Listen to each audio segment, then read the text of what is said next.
Assalamualaikum warahmatullahi wabarakatuh. Nama saya Ridho Adilasari. Di sini saya akan menjelaskan hasil tugas akuntansi saya, yaitu memiliki 9 langkah. Di sini saya akan menjelaskan dari langkah 1 sampai langkah 9. Nah, di sini tugas saya adalah ada 2 soal. Pertama, mencari hasil dari PT Demo Belting. Yang kedua, mencari hasil dari PT Sumebeda. Saya akan menjelaskan soal pertama, yaitu bagaimana cara mencari langkah 1. Nah, langkah ke-1 di sini kita menjelaskan, di sini ada keterangan. Keterangan itu ada tahun 1, tahun 2, tahun 3, tahun 4, dan tahun 5. Dan ada juga pendapatan dan biaya operasi tunai.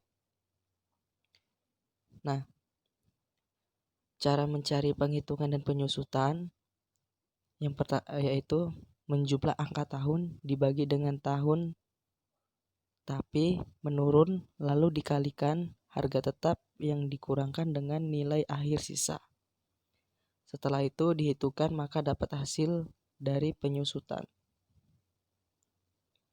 Dan saya akan menjelaskan bagaimana cara mencari hasil dari langkah kedua dengan menemukan hasil dari anuitas terlebih dahulu dengan rumus A sama dengan hutang dikali bunga per 1 dikurang buka kurung 1 ditambah bunga tutup kurung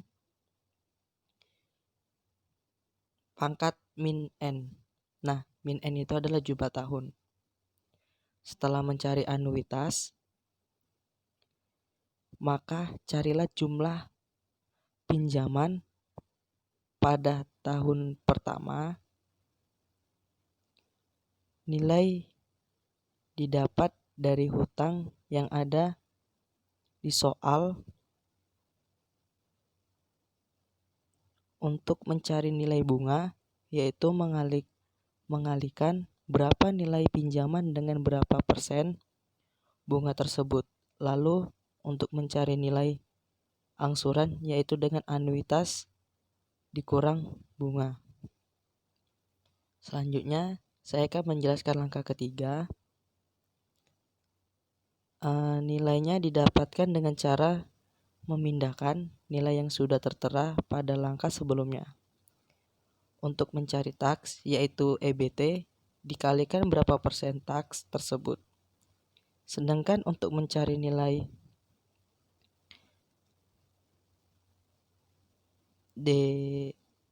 EBT,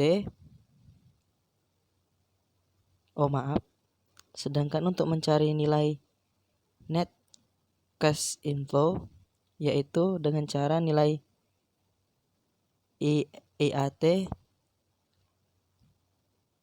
tambah nilai depresiasi, lalu ditambah buka kurung bunga dikali 1 kurang taks tutup kurung.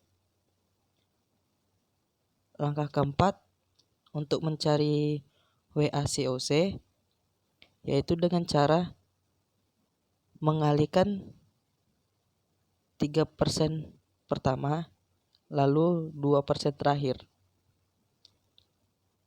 Lalu di sini saya akan menjelaskan langkah kelima, hanya menyalin nilai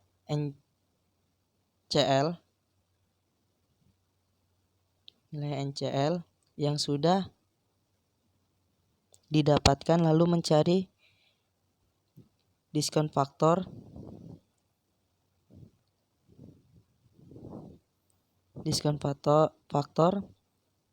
dengan persenan yang sudah didapatkan di WACOC, lalu mencari present value-nya, yaitu dengan cara mengalihkan nilai NCL dengan nilai diskon faktor yang telah didapatkan. Terus di sini saya ada langkah ke-6. Untuk tabel yang pertama Caranya berbeda sama dengan mencari tabel pada langkah kelima, hanya digantikan nilai DF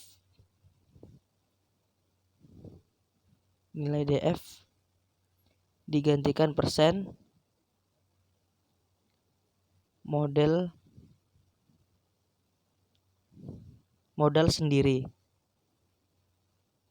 Untuk menghitung IRR-nya dengan cara mengurangkan persenan pada DF di langkah kelima dan di langkah keenam pada tabel yang pertama. Untuk mendapatkan persenan pada IRR, yaitu dengan cara DF langkah kelima ditambahkan dengan buka kurung hasil pengurangan dari NPF pada DR positif dibagi dengan pengurangan dari selisih present value-nya DF rendah tinggi tutup kurung. Buka kurung nilai hasil pengurangan dari selisih DR tutup kurung. Setelah didapatkan hasilnya, lalu dibulatkan. Lalu untuk mencari pembuktian IRR dengan cara mencari nilai NCL yang telah didapatkan dari langkah sebelumnya, lalu untuk nilai IRR-nya dengan cara menjumlahkan persen pada nilai IRR yang telah didapatkan tadi, lalu untuk mendapatkan nilai present value-nya of present value of net cash inflow dengan cara nilai NCL dikalikan dengan IRR yang telah didapatkan.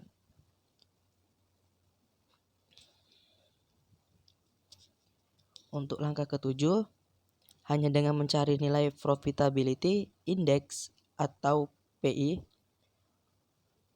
rumusnya yaitu nilai arus kas masuk bersih per nilai tunai investasi.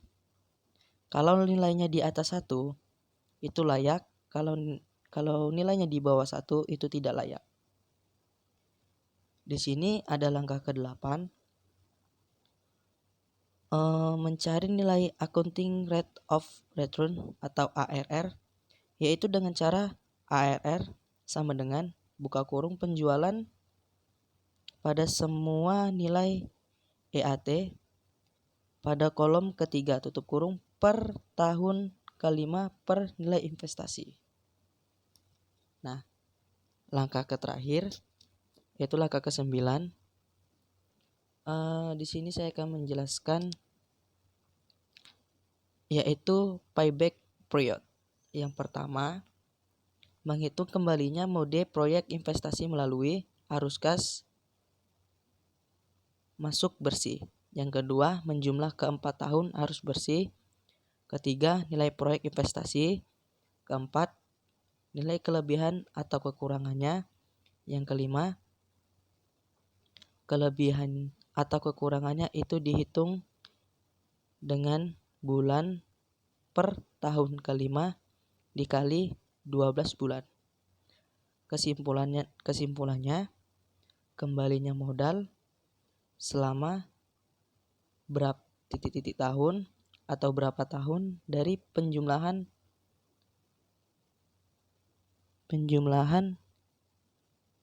ke-5 di langkah ke-9. Jika waktu payback period yang diinginkan manajemen lebih, maka proyek itu tidak layak. Nah, di sini nomor 2 sama jalannya yang sudah saya jelaskan. Mungkin itu yang saja yang bisa saya sampaikan. Mohon maaf bila ada kekurangan dan salah kata. Assalamualaikum warahmatullahi wabarakatuh.